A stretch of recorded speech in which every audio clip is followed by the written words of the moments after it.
Envie agora suas dúvidas para o e-mail tatiana.r.m@uol.com.br tatiana.r.m@uol.com.br e a doutora Tatiana irá esclarecer pessoalmente e detalhadamente todas as suas dúvidas. Ligue em São Paulo para 34 39 85 85. Repetindo, 34 39 85 85. Olá, queridos ouvintes, estamos com mais um programa Leis do Sucesso e a gente vai falar das contribuições ao INSS em 2022, porque os aposentados e pensionistas que recebem mais de um salário mínimo terão um aumento de 10,06% agora em 2022. Esse reajuste segue uma variação do Índice Nacional de Preços ao Consumidor, o INPC, de janeiro a dezembro de 2021, divulgado pelo Instituto Brasileiro de Geografia e Estatística, o IBGE. Então, para os beneficiários do INSS que recebem um salário mínimo, a correção ficou em 10,18%, um pouco acima do INPC de 2021. O índice foi definido no fim do ano passado, quando o presidente Jair Bolsonaro editou a medida provisória que fixou em 1.212 o salário mínimo para 2022.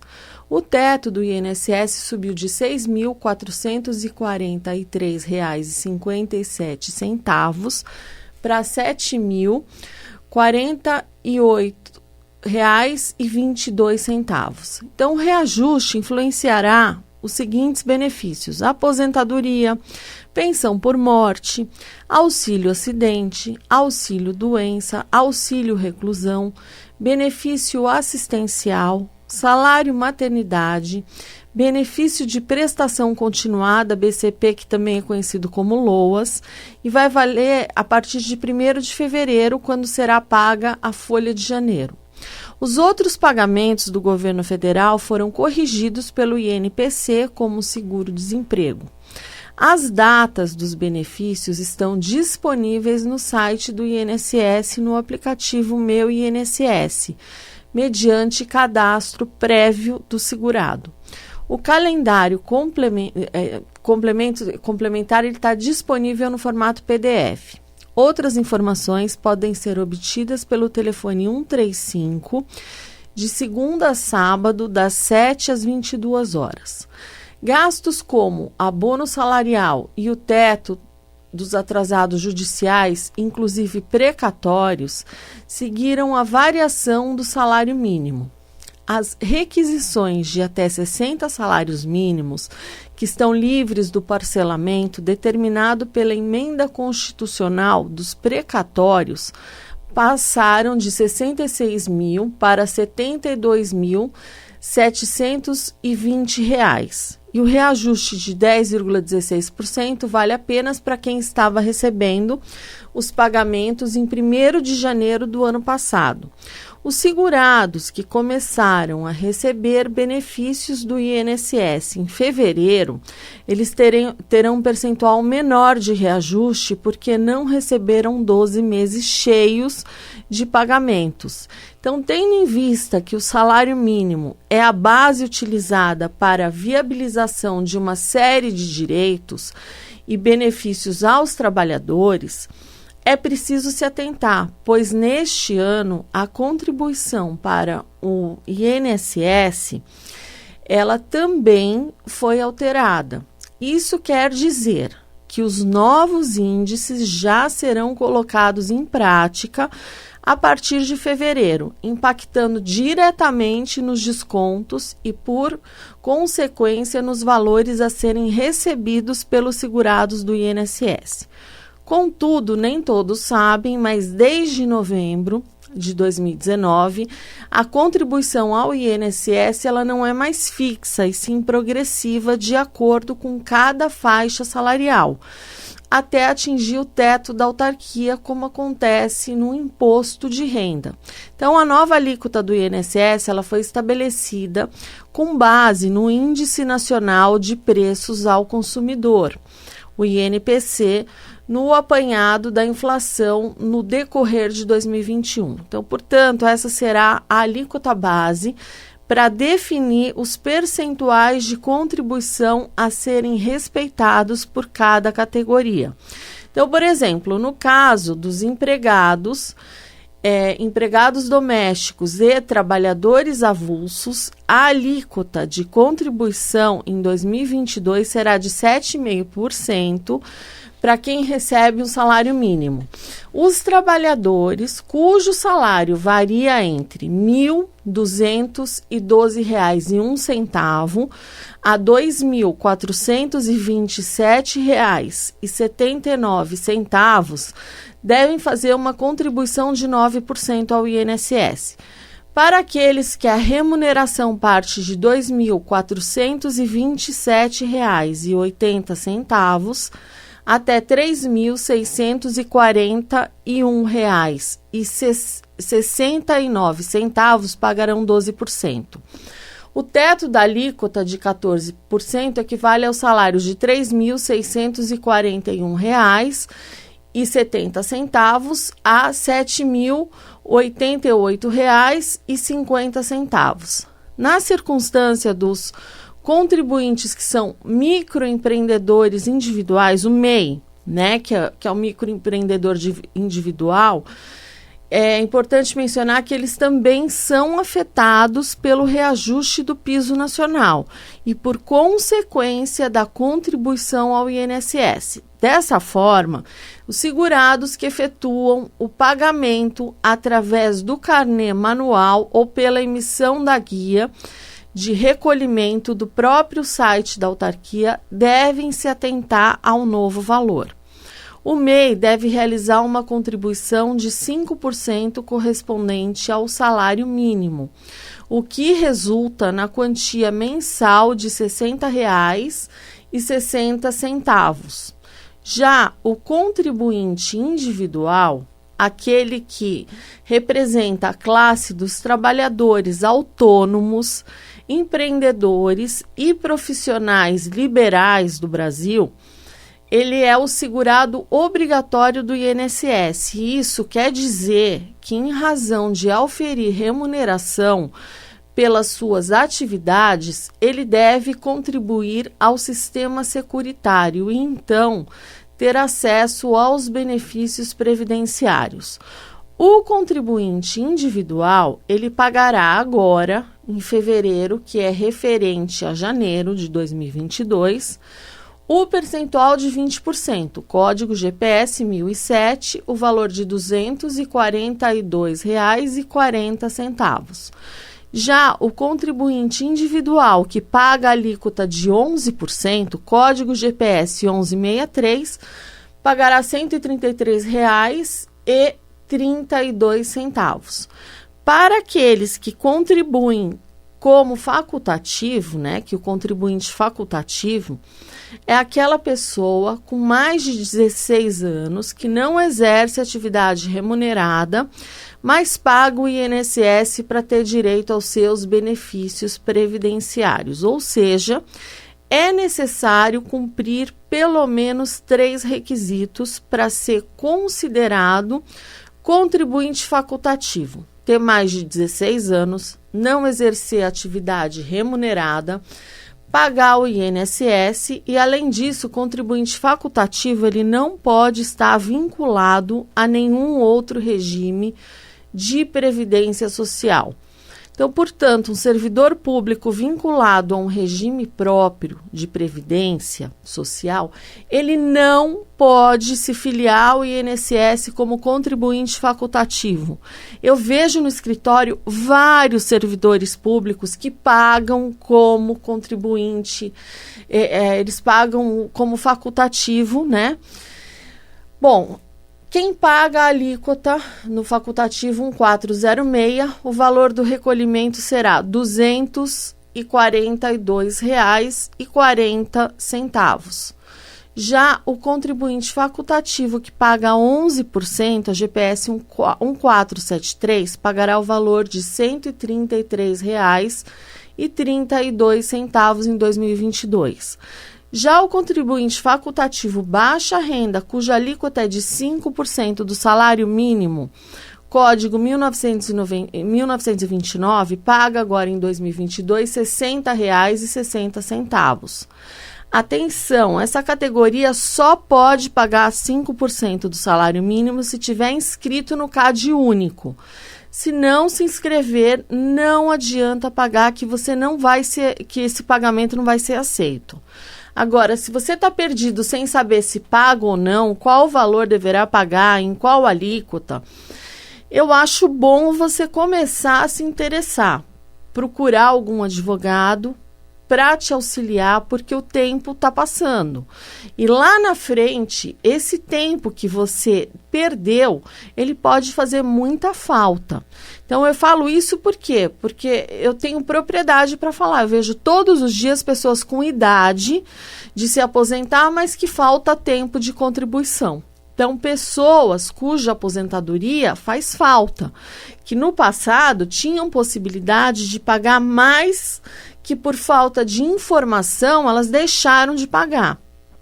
Então, na época que a reforma da Previdência ela estava no Congresso, foi uma correria total. Pessoas aos prantos que deixaram de recolher por 2 anos, estavam em completo desespero, porque esse tempo as impediria de aproveitar a regra antiga, que é muito melhor do que essa regra atual, né, na maioria dos casos.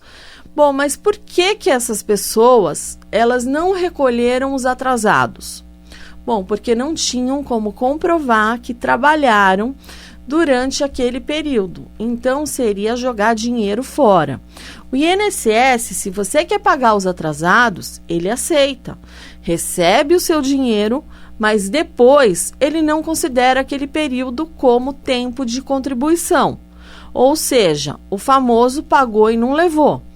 E agora, o INSS, ele endureceu mais as regras para o pagamento dos atrasados.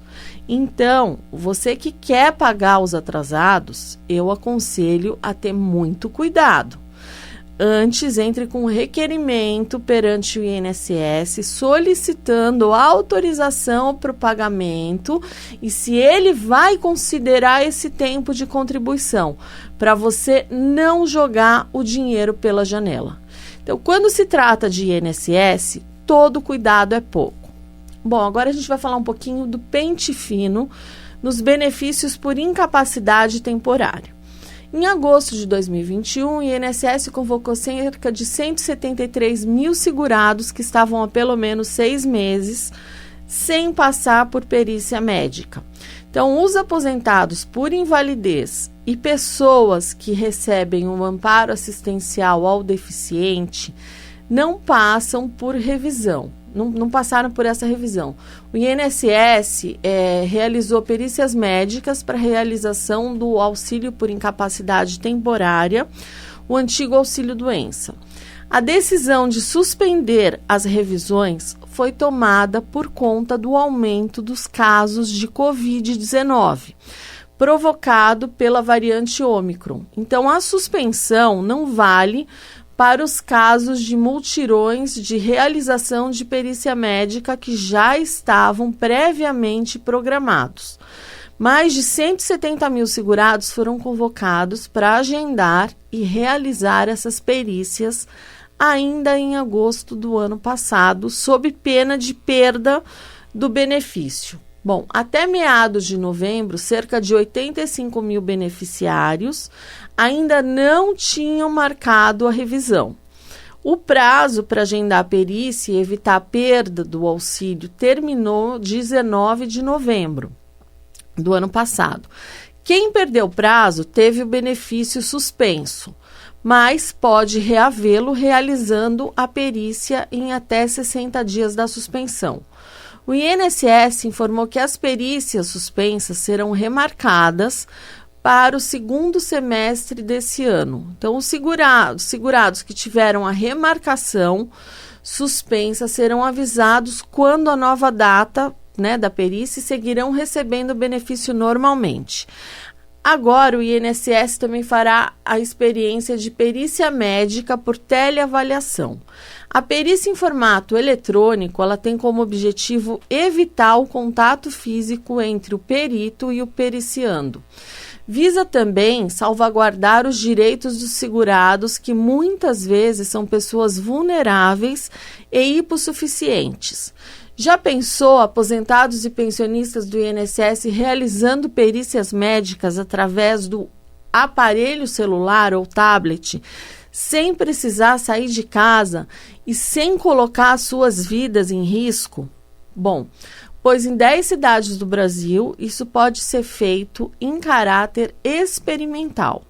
Acontece que o INSS publicou no Diário Oficial da União a Portaria 1404, que regulamenta uma experiência piloto de perícia médica com uso de teleavaliação, PMUT. O ato, que cumpre uma decisão do Tribunal de Contas da União, então o teste será realizado junto das prefeituras que possuem acordo de cooperação técnica com o INSS. Então a experiência ela não tem data para ter início, mas de acordo com a portaria terá duração de 90 dias. Bom, para que serve e quem precisa fazer a perícia médica? Bom, a perícia médica ela é realizada para comprovar a existência de doença ou algo que incapacite o trabalhador, seja total ou parcialmente, para exercer a profissão. Ela é necessária, por exemplo, em casos de pedido de auxílio-doença, aposentadoria por invalidez, auxílio-acidente, benefício de prestação continuada, que é o BPC, também conhecido como LOAS, a aposentadoria de pessoa com deficiência, pessoas com deficiência ou doença grave, que pretendem receber pensão por morte. Então, o procedimento ele é obrigatório aos segurados do INSS que desejam ter acesso a benefícios por incapacidade. Então, dessa forma, quem realiza é um médico habilitado do próprio instituto. E o objetivo da perícia é comprovar a existência de doença incapacitante, limitação funcional ou deficiência.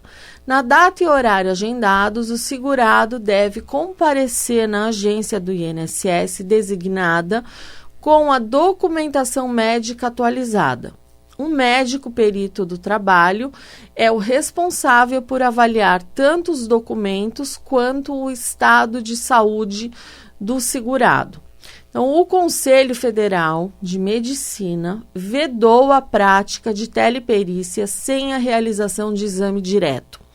O Ministério Público Federal, por outro lado, ele entrou com uma ação civil pública e afirmou que a epidemia causada pelo novo coronavírus provocou a decretação de estado de calamidade, uma calamidade pública em nível nacional, além de diversas medidas com vistas ao distanciamento social como forma de prevenir a transmissão do vírus.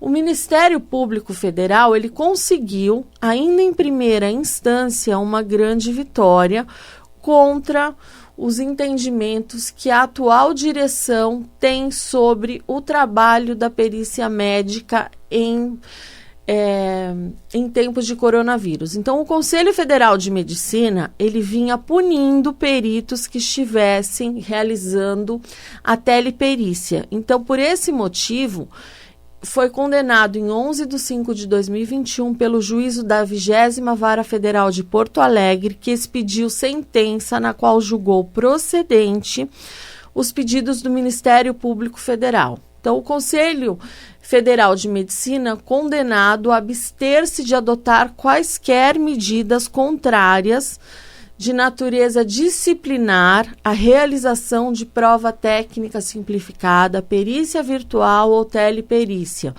perícia indireta, em processos que tenham por o objeto, né, são benefícios previdenciários e assistenciais. E a medida vale enquanto durar a pandemia de Covid-19.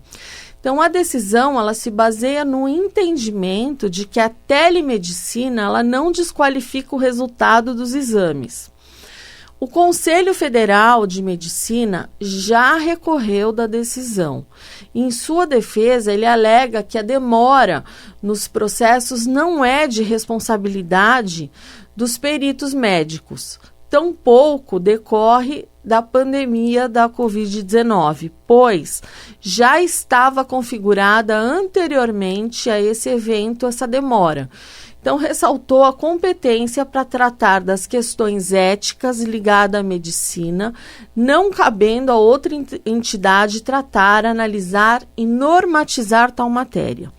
Bom, em relação à telemedicina, o Conselho Regional de Medicina afirmou que a lei e a matéria não menciona a possibilidade de teleperícia. Então, o Conselho Regional de Medicina é contra, o Ministério Público está brigando para conseguir, e enquanto isso o INSS vai fazer aí um projeto piloto em 10 cidades, visando que não deixar agora, a gente está com uma nova pandemia, essa Ômicron, então eles vão seguir fazendo por alguns projetos pilotos aí para ver como é que vai ficar. Bom, se você ouviu o programa desde o começo, se você só... Uma questão que eu queria que você guardasse. Não deixe de contribuir para o INSS. Ah, Tatiana, não tenho dinheiro. Veja a questão, abra uma MEI, dê um jeito de pagar. Porque se você ficar muito tempo sem pagar, na hora que você quiser se aposentar, isso vai inviabilizar a sua aposentadoria. Então, tome cuidado, contribua, faça tudo que você... Não deixe, mas eu estou desempregado. Tudo bem. Veja no portal do microempreendedor, veja como é que faz para abrir uma MEI. Abra essa empresa com R$60,60. Você vai contribuir para o INSS. E aí você não vai ficar anos e anos, porque às vezes a gente fica esperando o melhor tempo, a melhor oportunidade.